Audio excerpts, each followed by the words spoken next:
All right, next War Gamers. I'm done running through the rest of that strike phase. Nothing too interesting, I guess. Well, I'll take it back. The Rock did fire off all of their naval, the remaining actual naval SSMs. Drove this amp, put a strike 2 on this amp, and drove it back to the PRC. Put a strike 1 on this amp, but the non-allied player chose to leave it here rather than retreat because if there isn't an amp in one of these hexes where the beachhead, next to the beachhead at the end of the turn, this beachhead goes away. And with the mine, it's a contested C movement. So in the next movement phase, he's going to try to have to move this amp into here before he can withdraw this amp and hope that he can make it through the contested C movement rolls. Otherwise, there were some artillery shots from the PRC rocket artillery that missed here. Some missile shots that ended up destroying a couple of air bases, put this strike 2 on here, and the resulting collateral damage eliminated a rock air unit and damaged a couple of others. The rock also launched some ballistic missiles against the beachhead, but both of them ended up missing. I take it back. One ended up missing, one put a strike 1 on it, which doesn't affect it too much. It'll reduce the sea landing capability by 1, so from 2 to 1. Which means the Chinese won't be able to just slide dudes in there from over here because these guys all have 2 stacking points and it can only take 1 stacking point at the moment. So they'll have to use amps to do that that movement. Anything else happened? The cruise missile hit here, reduced the detection track a little bit.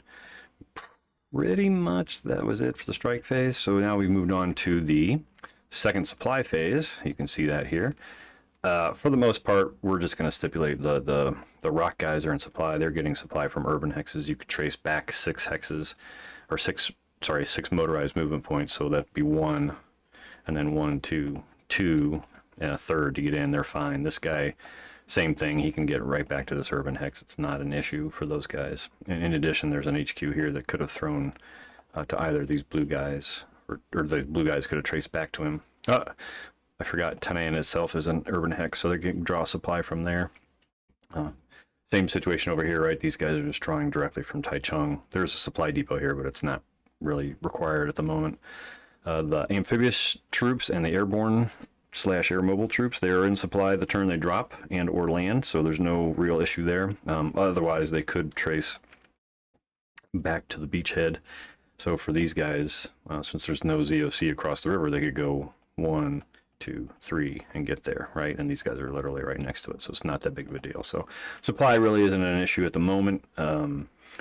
You could expend supply points to resupply unsupplied units, but nobody's unsupplied, so you don't have to do that. And then you can convert, if you're running low on supply points, you can convert a depot or an MSU, but again, that's not really a requirement right now. So we will skip that for now, and we will move on to basic movement. So this is the Chinese, because they are or the PRC, because they are the initiative player.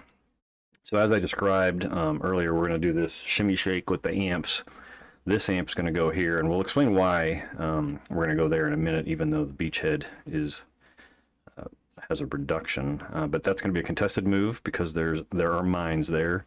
There's let me pull up the chart. There's a lot of help there.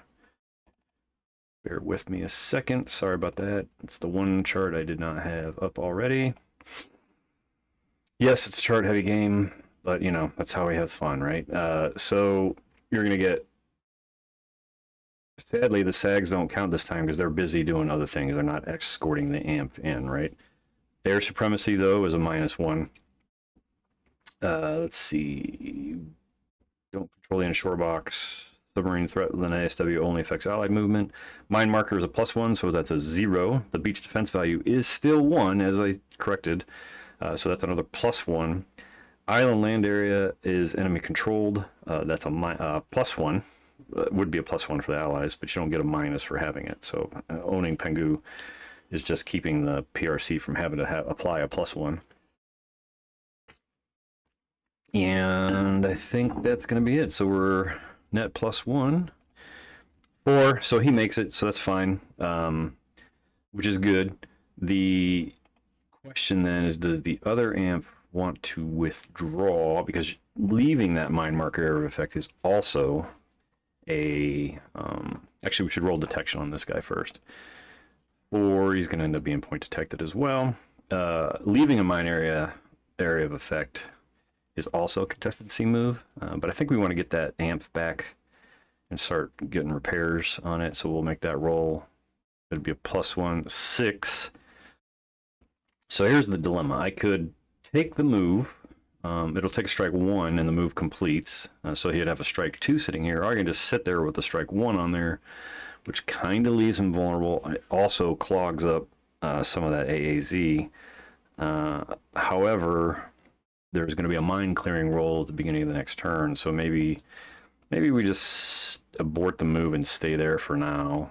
And we'll send this guy back and he can pick up a Marine for the next go around.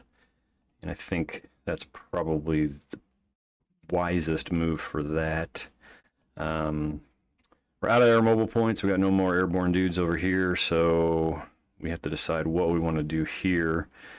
We've got 2 reduced brigades, which are not going to be great.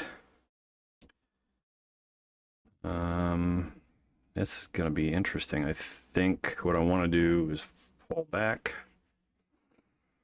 a little bit.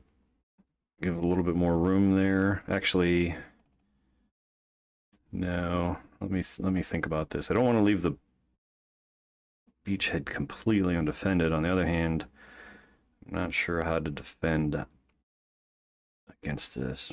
So let's just do something. I want to get some armor with these guys, some mechanized with those guys. Otherwise, the rock armor is going to be doubled in that flat terrain against them. So I think we're going to end up splitting those guys up somehow. The question is where are we going to go to get the best bang for our buck? And we're going to pull out a bunch of these because we're going to play some games. But essentially, we're going to run out of here and run through a bunch of towns. I think I want to go there with at least one of these guys. So we'll go 1, 1.5, 2, 2.5, 3, I guess. And we will in all those towns. So since we ran through them, we're going to end up controlling them as long as nothing changes, including the one he's sitting in. Technically, I could run through some more, but because what did I say? That was 1, 2. That's 3. So he could go 4, 4 1/3, 5 1/3, 6. I mean, you know, it's kind of gamey, but we'll just do that. I'll give the rock something to think about, right?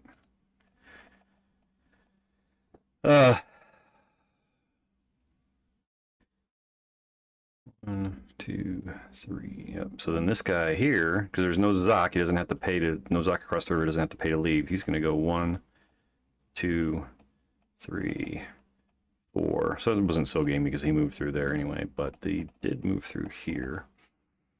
So that gives me a zone of control. Well, I had a zone of control anyway, but it gives me zones here, which is really the direct route. I mean, the guys can still kind of come around this way, but more importantly, it gives some defensive power to these guys. So I think we're going to pull this guy over. He's going to kind of do the same thing. He's going to go 1, 2, 3. He's going to pull back. And we're going to end up putting that there, that there, that there. We might as well put that there, have him go down and over. It's fine.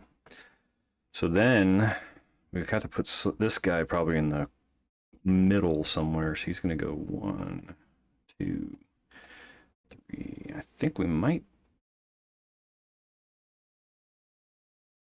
have to go here. No, I guess we better stop there.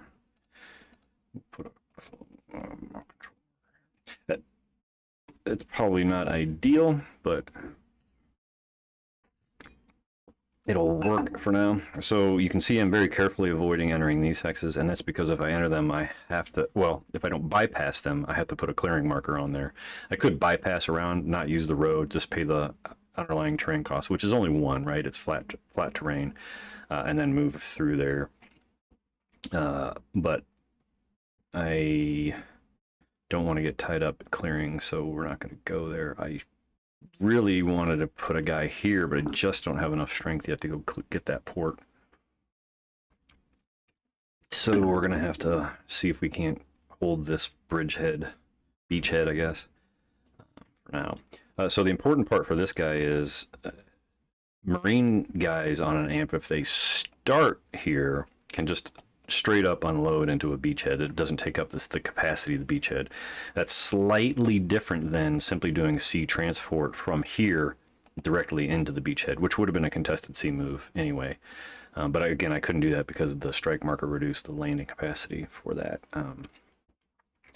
particular instance. So this guy can't land now, but he can land assuming he survives any counter fire, blah blah blah, etc. From the next go around.